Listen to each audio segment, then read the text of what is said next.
I know a lot of you out there want to start your first marathon prep. You want to race your first marathon, but you're too scared because you're worried about being judged. You're worried about your time. Just remember this. You starting it, you going along for the journey, it is a success. So the other day, I was on YouTube. I saw this interesting video by some guy. His name is Jake Farron. Hopefully I'm saying that right. And he had an interesting topic he was talking about. What is a good pace when you're running your first marathon or when you're running a marathon? So I looked at the video. It was pretty interesting. And before we get this started, I want people to realize is not many people even attempt to run a marathon. Not many people even have finished a marathon. Only 1% of the population has ever finished a marathon. So some of these numbers he's putting out there, some of these things he's putting out there, he doesn't understand the negative impact it has. Because if we're trying to be like the 1% of the 1%, we won't even get started on our journey. And how many people out there you know have dreams, have aspirations to start something or do something, but they say, you know what? I'll never measure up. So let's take a look at this clip. What is considered a good marathon finish time? I have never been a runner, but this year I wanted to run a marathon. So I started looking around and this is what I found out. 2 hours and 35 seconds is the fastest marathon time ever. This was set by Kelvin Kipton this year in the Chicago Marathon. That is a 4-minute, 36-second average mile pace. The fastest time ever by an American is 2 hours, 5 minutes, and 38 seconds. Anything under 2:15 gets you on the top all-time list. Between 2:15 and 2:30, you are an insane runner. You're winning your local marathons. The guy that won the marathon that I ran in this year got a 2:16 time. Between 2:30 and 3 is a really good time. You're probably big into running. You're putting your marathon time in your bio, but it is possible for someone that's new to running to breach this time. For someone like me that's male, under 40, somewhat fit and athletic, for your first marathon, sub 3 would be insane for a first marathon. That's a Boston qualifying time. If you're a dude, for women it's 3:30. Between 3:15 and 3:45 is a really good time. You probably trained hard and you did really well. Between 3:45 and 4:15 is okay. See, right there, he was doing well, but he doesn't also realize by saying 3:15 and 4 something, you did well, you did okay. No, just finishing, just attempting your first marathon is an accomplishment. Remember that. No, you're not gonna be rewarded for it, but the improvements that could come along the way after your first marathon, after you ran your first marathon, are enormous. We all know David Goggins' story. If you read his book, he wasn't great at running when he first started. He actually failed a lot. He actually did a lot of stuff that he's not proud of, right? Like using the bathroom himself. The worst pain in my life. I sat down in this blue lawn chair at mile 70 and I had to go to the bathroom. And the bathroom was like 20 feet away from me, if that, and I couldn't. And so I sat there and peed blood down my leg and started cramping up my back, and with 30 miles to go. Doing all this nonsense before he understood that running is an art. But we first have to start. Nick Bare, another perfect example. He ran his first marathon. And today I finished my first marathon in 3 hours and 59 minutes, just under 4 hours. And like, honestly, one of the hardest things I've ever done. I cramped the majority of the time after 13 miles. Now he's running it almost close to 2.5 hours, 2 hours. But it didn't happen overnight, brother. And I left a comment trying to say he was wrong because at the end of the day, we gotta start something. We can't compare ourselves to others. He tried to reply to me was that you're not part of the 1% of athletes. Dude, that's not the way it works. We have to make sure that we're only competing with ourselves. Especially, you don't know somebody else's journey. You don't know what trials and tribulations they're going through in their life. I remember for running my first marathon, I ran at 5 something, 5 hours and 30 minutes, I believe it was. My second marathon, I ran it at 4 something. This was in September of 2023, my first marathon. My second marathon, I ran it in December of 2023, and I ran it at 4 hours and 44 minutes at a 10-minute and 52 mile per hour pace. Not fast, but it was look at that big improvement when I did from my first to my second. And this was during Ironman prep. This was during 100-mile prep. And I also have neck, back injuries from my accident and my electrocution. So if I go off of his stats and I go off of how he perceives is good, I'm a failure, or am I?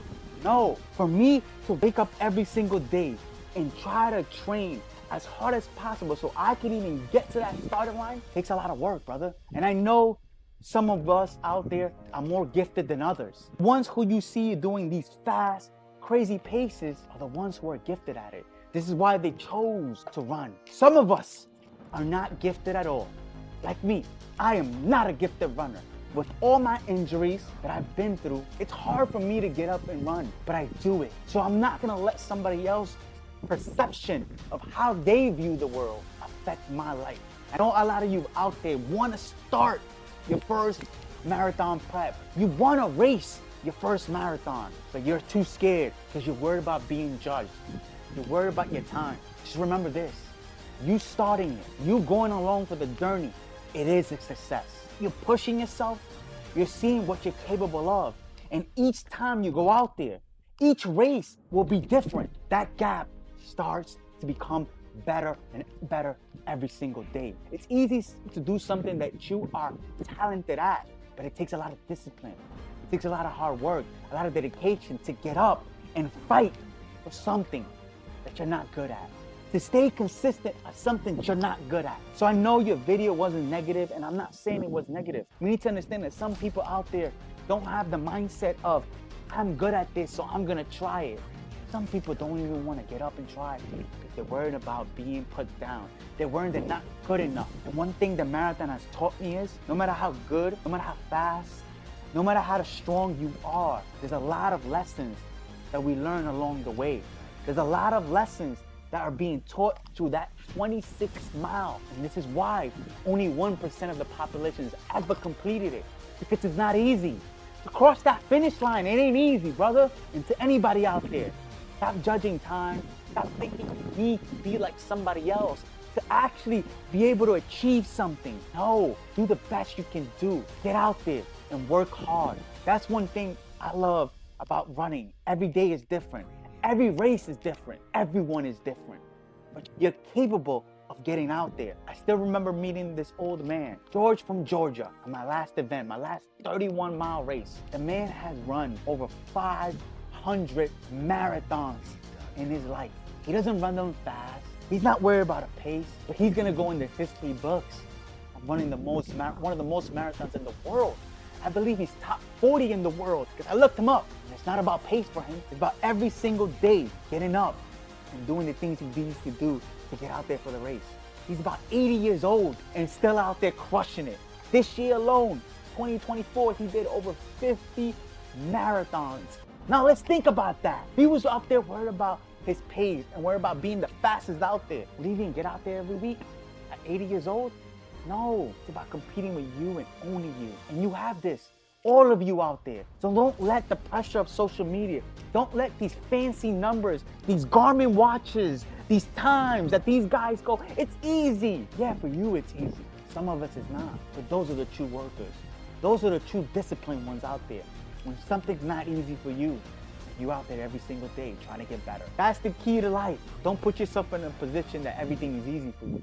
Put yourself in a position where you're gonna learn. And this is why I put myself in positions that I'm gonna fail. My 100-mile races, my Ironmans, my duathlons, every position I put myself in, I know failure is an outcome, but I love it and I'll never change it. Stop choosing easy and choose hard. Understand that it's you versus you every single day. And you will accomplish your goals. Don't let social media, don't let TikTok, don't let YouTube, don't let these guys get inside your head and tell you you're not good enough. Because the devil does that every single day. We have to actually get to the starting place to actually run the race. And that's the beauty of following Jesus Christ. It's not easy. It is tough, just like a marathon. But the end goal, seeing what you're capable of, being able to follow that righteous path, it's all worth it at the end of the day. So run your race. And then here, thank you for everybody subscribe. If you're watching this for the first time, please take the time, subscribe, drop a like, and leave a comment. On this channel, we grow every day and we help others grow. Remember, work hard today, work better tomorrow, and I'll see you on my next video.